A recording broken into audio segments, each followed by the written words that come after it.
आप लोग अपनी स्क्रीन पर फोटो देखकर समझ गए होंगे कि आज की ये कहानी परवीन बाबी की है। स्टारडम से तन्हाई में मौत तक, वो स्टार जिसे मौक्कल जहां नहीं मिला। इनके बारे में हम लोग एक सामान्य जानकारी देखते हैं, जानते हैं। परवीन बाबी सिनेमाई पर्दे पर वह सब कुछ 70 के दशक में कर रही थी जो समाज में स्त्रियों की स्टीरियोटाइप इमेज को तोड़ने वाली थी, जिसके लिए आज भी महिलाएं समाज में कोशिश करती दिखती हैं। अपनी चाहत, आधुनिकता और आत्मनिर्भरता के लिए महिलाएं आज करना चाहती हैं। अपने लिए अपने फैसले खुद से लेना आज भी महिलाओं के लिए बड़ी चुनौती है। सिनेमाई पर्दे पर काफी हद तक परवीन बाबी अकेली कामकाजी और बेहद कॉन्फिडेंट महिलाओं की भूमिका निभाती थी। यकीन ना हो तो दीवार का वो दृश्य याद कीजिए जिसमें अमिताभ एक बियर बार में बैठे हैं। वहां उनको अकेले देखकर परवीन बाबी पहुंच जाती हैं और बिना जान पहचान के बेधड़क बातचीत शुरू कर देती हैं। ये तो महज यह एक दृश्य भर है। परवीन बाबी का पूरा कैरियर ऐसे ही दृश्यों से पटा पड़ा है जिसमें वो अपने दौर को बदलती दिखाई देती है। एक ऐसी लड़की के किरदार में जो कामकाजी है, आत्मनिर्भर भी है और शादी से पहले अपने पुरुष मित्र के साथ जिस्मानी रिश्ता बनाने से भी उसे कोई परहेज नहीं है। यह सब करते हुए उसका अपना ग्रेस भी उसके साथ बना रहता है। कहीं कोई दाग नहीं लगता उसे, ना तो दाग की फिक्र है और ना ही जमाने की। दीवार की छोटी सी भूमिका में ही परवीन बाबी ने बड़ी लकीर खींच दी थी। यही वजह है कि परवीन बाबी के सक्रिय फिल्म कैरियर के 3 दशक के लंबे अंतराल के बाद भी उनकी भूमिकाएं लोगों को याद है। ये बात भी महत्वपूर्ण है कि परवीन बाबी की भूमिकाएं हीरो को ध्यान में रखकर बनी फिल्मों में नितांत छोटी हुआ करती थी, लेकिन ये उनके चेहरे और अंदाज का जादू था कि छोटी भूमिकाएं भी उन्हें चर्चा में बनाए रखने के लिए काफी थी। जब सिनेमाई पर्दे पर अच्छी लड़कियों के सलवार सूट और साड़ी पहनने का चलन था, तब पश्चात रंग ढंग में पड़ली बड़ी परवीन बाबी को फिल्म निर्देशक BR इसारा ने पहली बार क्रिकेटर सलीम दुर्रानी के साथ 1973 में फिल्म चरित्र में मौका दिया। फिल्म तो फ्लॉप हो गई, लेकिन परवीन बाबी का जादू चल निकला। 4 अप्रैल 1949 को सौराष्ट्र के जूनागढ़ के एक मिडिल क्लास मुस्लिम परिवार में जन्मी परवीन बाबी ने अहमदाबाद में सेंट जेवियर्स कॉलेज से अंग्रेजी साहित्य में BA किया था। मॉडलिंग में कैरियर तलाश रही थी। कई जगहों पर इसका जिक्र है कि BR इसारा नई अभिनेत्री की तलाश में थे। ऐसे ही किसी दिन उनकी नजर परवीन बाबी पर पड़ी और जो उस वक्त सिगरेट का कस लगा रही थी। इसारा ने तय कर लिया कि उनकी अभिनेत्री मिल गई। परवीन बाबी को पहली कामयाबी मजबूर फिल्म में मिली अमिताभ बच्चन के साथ 1974 में। इसके बाद एंग्री यंग मैन के साथ परवीन बाबी ने कई कामयाब फिल्में की, जिनमें दीवार, अमर अकबर एंथनी, शान और कालिया जैसी फिल्में शामिल हैं। 1976 में परवीन बाबी इस कदर कामयाब हो चुकी थी कि उस साल प्रतिष्ठित मैगजीन टाइम ने उन्हें अपने कवर पर छापा था। टाइम के कवर पर जगह पाने वाली पहली बॉलीवुड कलाकार परवीन बाबी थी और सिनेमाई करियर में वो जितनी कामयाब हुई, वैसी कामयाबी उन्हें अपने निजी जीवन में नहीं मिली। पहले उनका अफेयर डैनी के साथ हुआ, लेकिन ये प्यार बहुत आगे नहीं बढ़ पाया। डैनी ने फिल्म फेयर को दिए एक इंटरव्यू में बताया था कि परवीन बाबी उनका साथ 3-4 साल रहा था।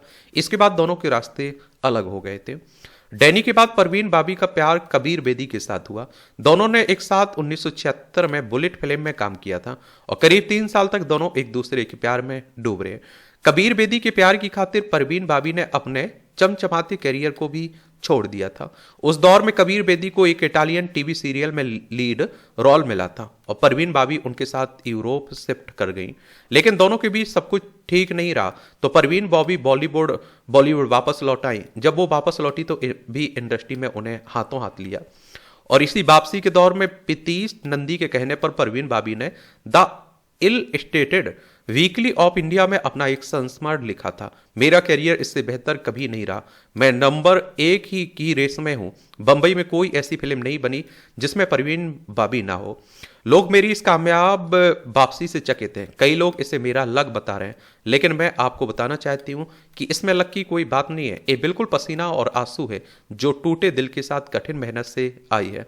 हालांकि इस दौरान मैं ये जान गई हूं कि शोबिज़ में बने रहने का अपना संघर्ष है। इसके लिए अपने दबाव और चुनौतियां हैं। मैं इसमें इतनी धंस चुकी हूं कि मुझे अब इसे झेलना ही होगा। कबीर बेदी के साथ ब्रेकअप को अपने जीवन का टर्निंग पॉइंट बताने वाली परवीन बाबी इसके बाद महेश भट्ट के रोमांस में पड़ी। दोनों का रोमांस 1977 के आखिरी में शुरू हुआ। तब महेश भट्ट भी कबीर बेदी की तरह शादीशुदा थे, लेकिन वो अपनी पत्नी और बेटी पूजा भट्ट को छोड़कर परवीन बाबी के साथ रहने लगे थे। ये वो दौर था जब परवीन चोटी की स्टार थी और महेश भट्ट एक फ्लॉप फिल्म मेकर थे। परवीन बाबी के साथ अपने रिश्तों पर भी महेश भट्ट ने अर्थ फिल्म बनाई थी और इस फिल्म से जहां महेश भट्ट का करियर परवान चढ़ा, वहीं परवीन बाबी ऐसी स्थिति में पहुंच गई जहां से उनका मानसिक संतुलन डगमगाने लगा। महेश भट्ट के साथ रोमांस के दौरान ही परवीन बाबी को मानसिक बीमारी शुरू हुई थी और जिसे महेश भट्ट ने अपने एक इंटरव्यू में पैरानाइड स्किज़ोफ्रेनिया बताया था। हालांकि परवीन बाबी ने खुद को कभी इस बीमारी की चपेट में नहीं बताया। उन्होंने ये जरूर माना कि अनुवांशिक मानसिक बीमारी ने उन्हें चपेट में ले लिया था। महेश भट्ट के चलते ही परवीन बाबी आध्यात्मिक गुरु यूजी कृष्णमूर्ति के संपर्क में आई। उनके कहने पर ही 1983 में परवीन बॉबी ने बॉलीवुड को छोड़ दिया और थोड़े समय तक वह बेंगलोर में रही। इसके बाद अमेरिका चली गई और ये वही समय था जब परवीन बाबी अपने करियर को गंभीरता से ले रही थी और अमिताभ बच्चन के साये से बाहर कुछ अलग करने की कोशिश भी कर रही थी। और इसकी झलक जितेंद्र के साथ उनकी फिल्म अर्पण में भी देखी थी और जिसमें पश्चात रंग ढंग से अलग साड़ी में लिपटी परवीन देखी थी। और इतना ही नहीं, ऋषिकेश मुखर्जी की फिल्म रंग बिरंगी और इस्माइल श्रॉफ की फिल्म दिल आखिर दिल है जैसी फिल्मों में उन्होंने काम करना शुरू किया था, लेकिन इस सब पर अचानक ब्रेक लग गया। अमेरिका में भी उनकी मानसिक बीमारी का कोई इलाज नहीं मिला। अपनी बीमारी के दौरान उन्होंने अमिताभ बच्चन सहित दुनिया के नामचीन लोगों से अपनी जान को खतरा बताया था। बहरहाल 1989 में परवीन बाबी भारत लौट आई। 2005 तक मुंबई में रही, बॉलीवुड की चमक दमक से दूर रही। अमिताभ बच्चन पर उनका कथित शक किस तरह था, इसका अंदाजा डैनी के साथ उनकी बातचीत बंद होने से लगाया जा सकता है। डैनी ने इसका जिक्र करते हुए फिल्म फेयर को बताया था कि एक इंटरव्यू में अमित जी ने कह दिया था कि मैं उनका अच्छा दोस्त हूं। परवीन ने उस इंटरव्यू को पढ़ लिया था। इसके बाद जब मैं एक दिन उनके घर पहुंचा तो उसने घर का दरवाजा तक नहीं खोला था। अमिताभ बच्चन को लेकर उनका संशय आखिरी समय तक बना रहा। अपनी मौत से 1 साल पहले शिखर सुमन को दिए एक इंटरव्यू में उन्होंने कहा था कि मर्लिन ब्रांडो, एल्विस प्रेस्ले और लॉरेंस ओलिवर माइकल जैक्सन के रहते अमिताभ बच्चन को सदी का स्टार चुना जा रहा है और इससे बड़ा जोक और क्या हो सकता है। इसी इंटरव्यू में उन्होंने अमिताभ को भारत का 10वां सबसे हैंडसम मैन चुने जाने का भी मजाक बताते हुए कहा था। देवानंद, फिरोज खान, शम्मी कपूर, शशि कपूर, यहां तक कि राज कपूर या ऋषि कपूर ज्यादा हैंडसम थे। और इतना ही नहीं, शशि कपूर के बेटे करण कपूर और संजय गांधी को भी परवीन बाबी ने अमिताभ से ज्यादा गुड लुकिंग बताया था। हालांकि अमिताभ ने कभी परवीन बाबी को लेकर सार्वजनिक तौर पर कुछ भी अटपटा नहीं कहा।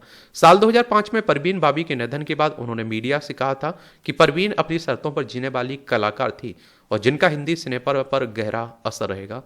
बहरहाल मानसिक बीमारी और सनक की हद तक अपनी शर्तों पर जीने वाली सख्त मिजाजी के बाद भी परवीन बाबी अपने जीवन के अंतिम दिनों तक आत्मनिर्भर बनी रही, किसी की मोहताज नहीं रही। लेकिन यह भी सच है कि जिस परवीन बाबी के घर सामने प्रोड्यूसरों की कतार बैठी रहती थी, उस परवीन बाबी के आखिरी दिनों में सबने उन्हें भुला दिया था। और आप देखते हैं करीब 1 दशक तक का स्टारडम और करीब 50 फिल्में उनके जीवन के सूनेपन को भर नहीं पाई और यही अकेलापन उन्हें आखिरी समय तक सलता भी रहा। और दरअसल परवीन बाबी की कहानी एक छोटे शहर से आकर बॉलीवुड में छाने वाली उस लड़की की कहानी है जिसे मुकम्मल जहां नहीं मिला। कुछ तो बॉलीवुड में बने रहने का दबाव, कुछ प्यार में मिलने वाले धोखों और कुछ मानसिक बीमारी, इन सब ने आपस में मिलकर परवीन बाबी के करिश्मे को फीका जरूर कर दिया, लेकिन उनका असर बॉलीवुड में लंबे समय तक बना रहेगा। और इस तरह से आप देखेंगे ये कहानी है परवीन बाबी की।